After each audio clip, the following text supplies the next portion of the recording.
పారాయణ చేయండి, చండీ హోమం చేయించుకోండి, ఇవి చెప్తుంటారు. చండీ హోమం అంత శక్తివంతం అవడానికి కారణం, అంత రక్షణ కలిగి ఉండడానికి కారణం దుర్గమ్మ తల్లి యొక్క వైభవం దాని ఎందు ప్రకటనమైంది. అందుకే దాని పేరే దుర్గా సప్తశతి. దుర్గా పేరు కాదు, దుర్గా అంటే ఏ శక్తుల యొక్క కూడిక కలిగితే దుర్గ అయిందో చెప్తుంది. దుర్గా అన్న మాటలో దకారము, ఉకారము, రకారము, గకారము, అకారము కలిస్తే దుర్గా. ద అంటే దైత్యనాశనం. అట్లాగే ఉకారం విఘ్నమును పోగొడుతుంది. విఘ్నం అంటే కార్యహంతి, ఇంకా పని జరగకుండా పోతుంది.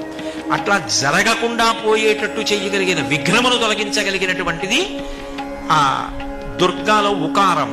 రకారము రోగనాశనం, గకారము పాపనాశనం, అకారము శత్రునాశనం. శత్రునాశనం అంటే నేనెవరి మీదో శత్రుత్వం పెట్టుకుని వాళ్ళు నశించిపోవాలని కోరకూడదు. శత్రునాశనం